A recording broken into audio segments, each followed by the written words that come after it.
Өнөөдөр манай багцын хувьд бол супер гоё мэдээлэлүүд гараад ирсэн.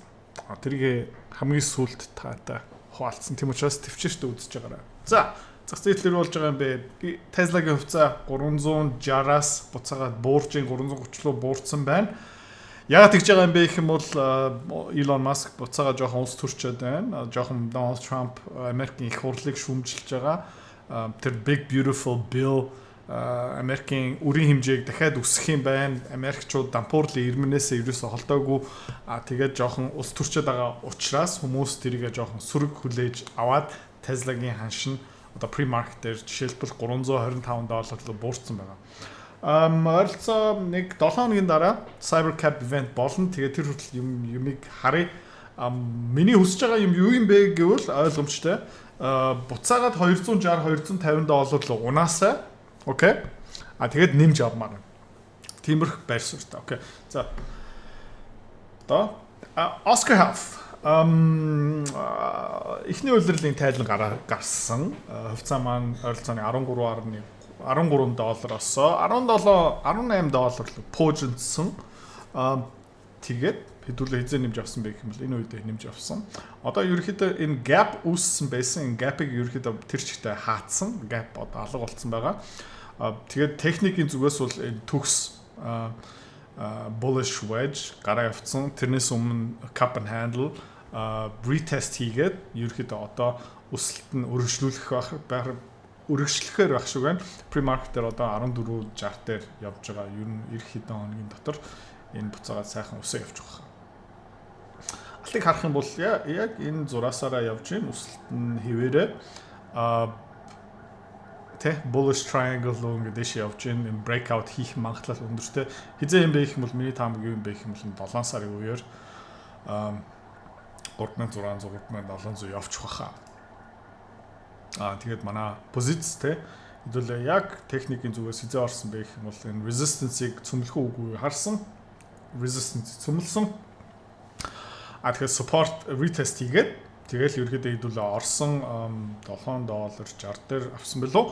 Pre-market дээр $9 болсон. Баяр хүргэе guys. Ерөөдөө манай багцаатар бас овоо хөөрхөн зэ хөв эзэмшиж байгаа. Тэгээд pre-market дээр $9.30 сайд. Тэгээ энийг одоо хэдүүлээ зунжанга дахиад явна curve mining биднэрт сайхан ашиг авчирхаар баг баттай гэж хэлж болно. Окей. Тэгээ ингээ харах юм бол илүү холоос ингээ харах юм бол downtrend байсан тэргээ ерөөхдөө ивтцэн яг ярал $2 дээр авсан бол тий. Гэхдээ яг хамаагүй хэдүүлээ бас хямдхан дээр авсан. Тэгээ ингээ холоос харах юм бол бүр гоё харагдаж байгаа.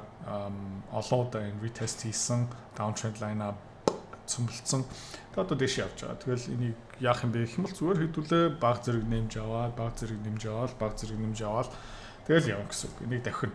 Mega Metals бас uptrend дотор хിവэрээ энэ арай хурц өсөлттэй тренд лайныг дахиад цөмөлсөн. Гэхдээ нэг санаа зовох юм байхгүй. Хайгуулгын үр дүн маш сайн, бизнесийн үр дүн маш сайн. Тэгээд энэ 6 сарын сүүлээр анхныхан алтан гараад ирнэ. За тэгээд орлогын тайлан дээр орлого гараад ирчин. Тэгээд орлогын тайлан дээр давул нь биелүүлчин, earnings per share давул нь биелүүлчин. Тэгээд энэ хувьцаа сайхан хөөрхөн дэше явчихна. Мөн хэдүүлээ эндээ мөнгөө 3 нугалах баха. Ийшээ хөрөнгө олт хийсэн мөнгөө юужсэн 3 нугалчна ойролцоо. Миний таамаг. Хувьцааны арилжаа хөрөнгө олт тийм мөнгөөр мөнгө олох. Амар сонирхолтой байгаадтай тийм. Гэхдээ амар хэцүү. Ихэвч хүмүүс нь ерөөсөж чаддгүй. Ягаад чаддгүй юм бэ гэх юм бол ментор багш байхгүй. Community байхгүй. Одоо сайн сонсоорой. Тийм. Би school community нээсэн. Тэн дээр юу зааж байгаа юм бэ гэх юм бол энэ толгоонд байгаа хөрөнгө олтын бүх чадвараар чамтай хуваалцаж байгаа. Тэрнээс гадна би ямар хувьцаа хизээ ямар ханшаар хэдэн хуваар авж байгаа юм бэ тэн дээр ил тавигдсан байгаа. Чи нөгөө дүр аж бол. За. Манай community-ээр нэгдсэн хүмүүс одоо 1 сарын байдлаар доллараар тийм ойролцоо 50-60% өгөөж аль хэдийн авсан байгаа. За чи миний энэ чадварыг сурмаар байгаа юм бол энэ видеоны эцэст тийм манаар алдна чам дэлгэн мэдээлэл өгнө. Тэгээд school community дотор уулзъя. Окей. Тэгээ curve mining руу яагаад бас хөрөнгө олт хийсэн бэ гэвэл curve mining бас томоохон мөнгөний олборлагч silver олборлагч компани. Тэгээд таад харж байгаа юм бол silver ер нь бол энэ uptrend дээр явж байгаа нэг том resistance байгаа. Тэгээ сонирхолтой юм. хэдүүлээ Core Mining руу эхний хөрөнгө оолт хийсэн, дараа нь нэмж явсан. Core Mining руу ягаад нэмж хийсэн бэ гэвэл энэ silver мөнгөний үн ханшийг ерөөдөө resistance-ийг цөмөлсөн, back test хийсэн. Тэгээ одоогийн байдлаар $34 50 центээс 35.60 руу өссөн байгаа. Тэгээ энэ мөнгө дээшээ явах тусам алт дээшээ явах тусам Core Mining бол улам дээшээ явна тийм учраас энэ дээрээ санаа зовох юм ерөөсөй байхгүй. Гоё.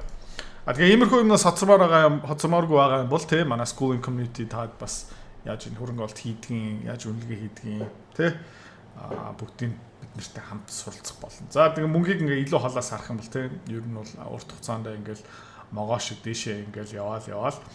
Тэгэл Core Mining руу нэмж орсон өдөр энэ байсан тий яг энэ үедээ ерөөдөө back test хийгээд тэгэл ер нь буцаагаад дээшээ усан явж байгаа. Окей. Nvidia bull flag-наас гараад хэдүүлээ энэ үедээ нэмж хөрөнгө оолт хийгээд тэгээ дээшээ явсан. Буцаагаад жоохон доошоо явчаад $132-133 дээр back test хийгээд тэгээд буцаагаад одоо дээшээ өсөлттэй явж байгаа тийм учраас Nvidia дээр санаа зовох юм ерөөсөй байхгүй. Хэдүүлээ бас богино хугацааны арилжаанд орсон тэр богино хугацааны арилжааныхаа позиц хаагаагүй юм бол би жишээлбэл хаагаагүй байгаа одоо сайхан ашигтай болж эхэлж байгаа. Тэгээд төвчөрт байсан хүмүүс баяр хүргэе. Манай багц одоо бас хөөрхөн хувьзэлж байгаа тийм учраас. Окей. Robinhood супер. Тэгээд ямар яриа явж байгаа юм бэ гэх юм бол Robinhood өнөөдөр S&P 500 руу нэмэгдэж магадгүй.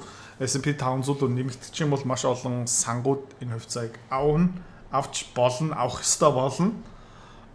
Тэгээд энэ хувьцаа дэш явчих. Тэгээд манай багц дотор бас өөрхөн эзэлж байгаа хэдүүлээ $50 дээр авсан, $30 дээр авсан, $30 дээр орч чадсан хүмүүст өстой баяр хүргэе мөнгөө нэгээс дээш нь уулцсан байгаа. Тэгээд энэ жилдээ хэдүүлээ тий хэдэн удаа нэг нугарцсан хувьцаанууд олж авсан бэ. Бөөмөд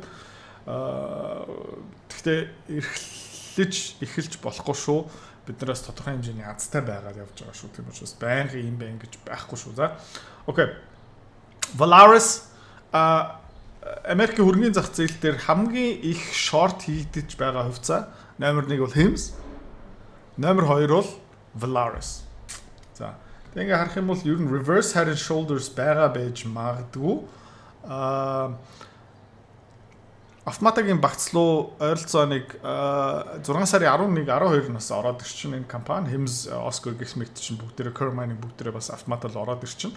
Тэгээ хэдүүлээ тэр хүртэл хүлээж. Даунтренд үргэлжлүүлж магадaltaй яагаад гэх юм бол Donald Trump юусж байгаа юм бэ гэх юм бол нефтний хавн ханш бага байх хэвээр. Тэгээ энэ компани хувьцаа хүмүүс шорт хийх айгуу дуртай. Тэгээ дахиад шорт хийх магадлал бол бүрэн байгаа. Тэгээд энэ downtrend line дахиад үргэлжлүүлээ явах юм уу гэмүү хэдүүлээ харцгаая. Одоохондоо бол яг орох хэрэггүй. Гэхдээ магадгүй нэг 2, 3, 4 долооны дараа ийшээ орох болно.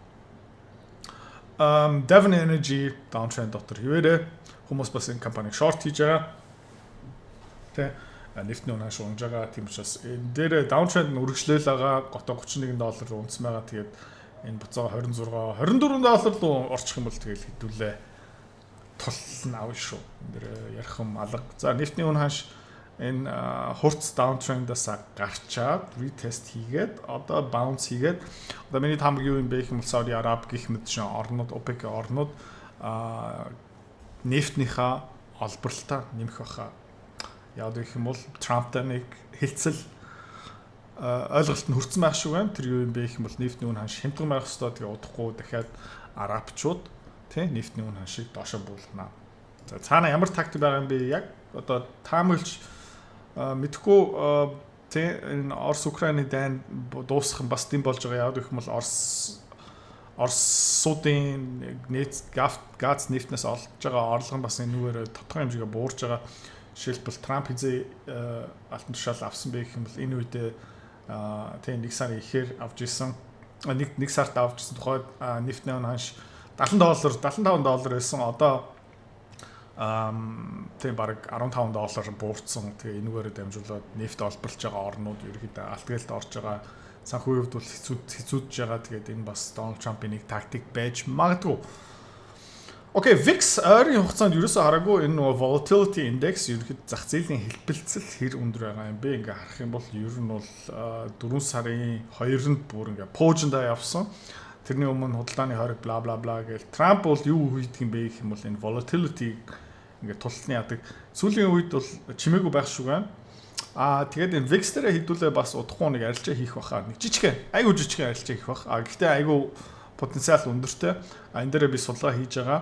Рафтанбет 2 LED-ний видео хийгээд эхэлсэн. Энэ дээрээ тэгээд удахгүй хэдүүлээ энэ VIX дээрээ нэг арилжаа хийх баха. Жижигхэн. Гэхдээ эх 7 хоногт ойролцоо гарч ирнэ. Магадгүй энэ VIX нэг 16 $15 руу буурч болох уу үгүй юу харцгаая. Тэгэл энэ дээр хэдүүлээ нэг жижигхэн юм хийх болно. Гэхдээ бүтэх юм бол амар өндөр ашигтай. Фейл ч юм бол тэ sorry. Гэхдээ энэ бол нэг гайгүй хөөрхөн эрсдэл өгөөчийн харьцаатай юм Рафтанбет 2 санаачилсан байгаа. Энэ дээр төрүүлж байгаа юм. За TLT American засгийн газрын бонд тэ resistance дээр жоохон bounce хийгээд жоохон өсөлтөд явж байгаа pre-market дээр 86.7 дээр явж байна. Тэ энэ 7 сарын үеэр энэ нэг дэшээ явах хаа миний таамаар. Гэхдээ тодорхой бус гэхдээ дэшээ явах хаа. Ер нь энэ тэнд нэг хідэн өндөр ашигтай бас эрсдэлтэй трейдүүд харагдаж байгаа. Тэгээ магадгүй хамгийн эргэлзээд байгаа арилжааг хийх ёстой юм шиг надад санагддаг. Хамгийн баттай арилжаанууд манай бүтлгүүддэг юм шиг тий. Тэгээ TLT VIX дээрээ ер нь нэг хэдэн сонирхолтой юмуд байгаа. Гэхдээ судлал явж байгаа. Тэгээ хамгийн өндөр өгөөжтэй, хамгийн бага эрсдэлтэйг нь ерөөхдөө шүүгээд сонгоод авчих. Окей, доллар индекс ер нь downtrend line-аар хэвээрээ доош явж байгаа. Тэгээд дахиад хаашаа чиглэж байгаа юм бэ гэх юм бол энэ 6-7 сар нэг дэлхий дээр нэг ивент болж магадгүй. Тэ. Хизээ юм бэ гэх юм бол мэдхгүй 6 сарч болж магадгүй, 7 сарч болж магадгүй хэдүүлээ. Гэхдээ энэ дээр жоохон бэлэн бай. Энэ 7 хоногт, эх 7 хоногт жоохон ашгуудаа авъя. Тэгээд 7 сарын дундаас ахуулаад хэдүүлээ жоохон эрсдлээ бууруулад баг зэрэг энэ төвцөөнүүд заа шүү. За. Окей. Одоо манай скуулийн гишүүдд нэг тий арилжааны санал дэвшүүлнэ. Тэгээд та гишүүн биш бол манай скул комьюнитэд ороод үз. Тий. За. Хэрвээ та манай Эдүрэ Цэцэрлэг бит хоёрын Earn Invest Be Free скул комьюнитэд нэгдэхийг хүсвэл яг одоо үзэж байгаа бичлэгнийхаа хамгийн ихний линк дээр дараарай. Линк дээр дарснаар манай скул комьюнитигийн ерөнхий мэдээлэл гарч ирэх ба хамгийн түрүүнд та скул дээр өөрийнхөө профайлыг үүсгэх юм. Профайлаа үүсгэхийн тулд та заавал нэг зураг, өөрийн овог, нэр болон мэйл хаягаа оруулах шаардлагатай. Профайлаа үүсгэсний дараа та join гэж дараад Visa карта холбоно. Visa карта холбосноор сарын $29 төлбөр нь шууд татагдаад та манай комьюнитид нэвтрэх эрхтэй болно. Манай комьюнитид орж ирснээр юу байгаа юм бэ гэвэл одоо аль хэдийн 10 компанийн үнэлгээ, түүний Excel файл, давтамжтай ордог зах зээлийн шинжилгээ, судалгаа болон анхан шатны бүх суур мэдээллүүд орсон байгаа. Мөн та надтай холбогдоод бүх зүйлээ асуух боломжтой. Хэрвээ танд сонирхолтой санагдчих байвал манай комьюнитид нэгдээрэй.